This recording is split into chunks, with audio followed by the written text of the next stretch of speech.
Hi, and welcome back to Weekly Dev Tips. I'm your host, Steve Smith, aka Ardalis.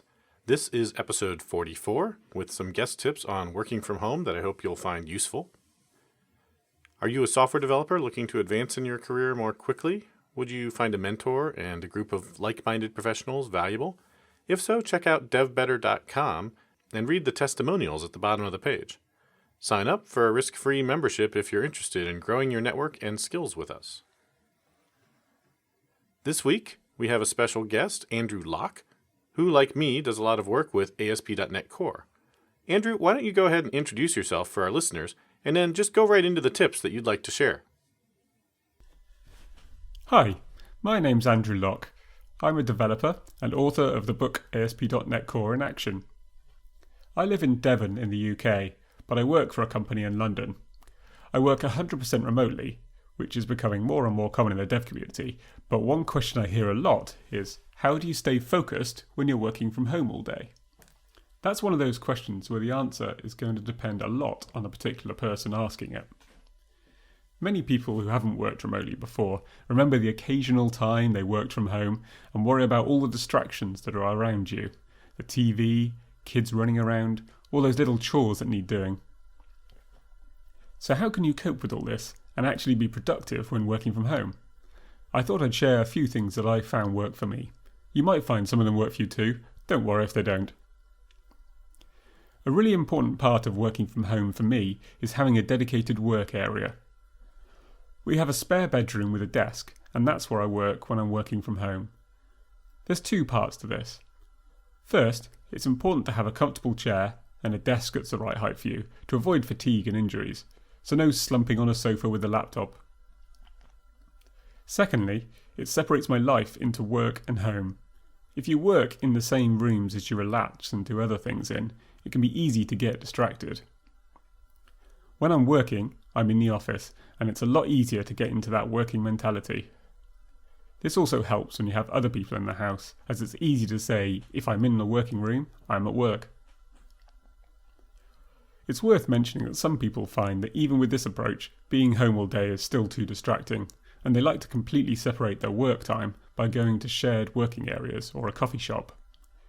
Personally, I find that far more distracting, but it might work for you.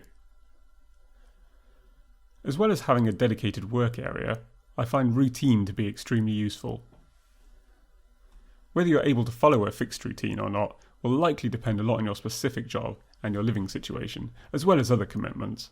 But I find any structure you can add to your day helps.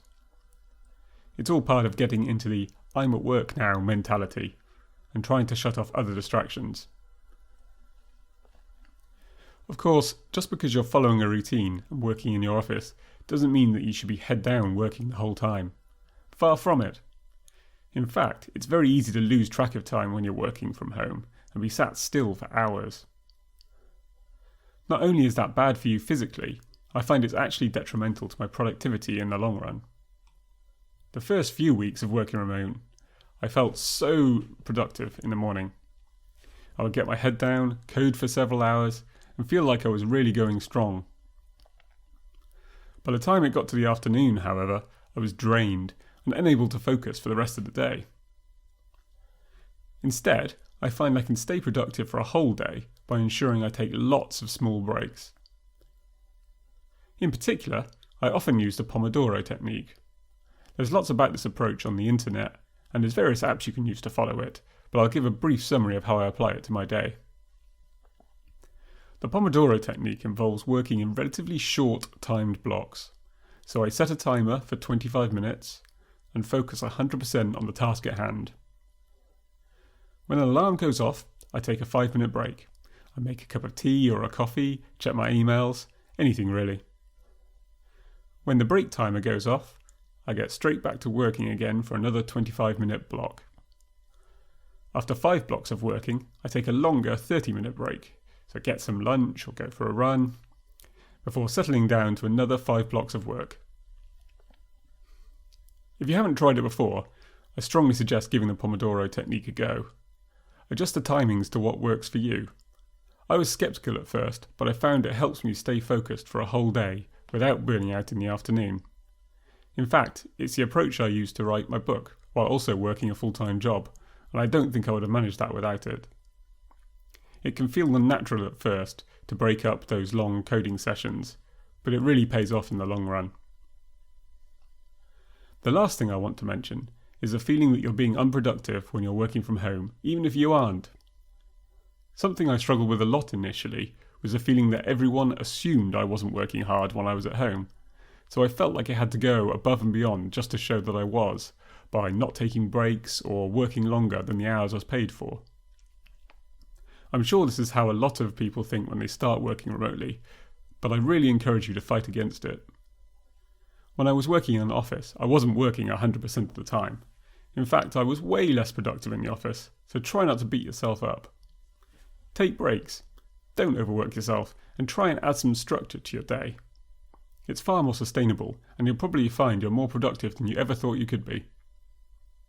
Thanks for inviting me on, Steve. You're very welcome. Thanks for sharing your advice with us. I've added links to the resources you mentioned to the show notes at weeklydevtips.com/044. That's it for this week.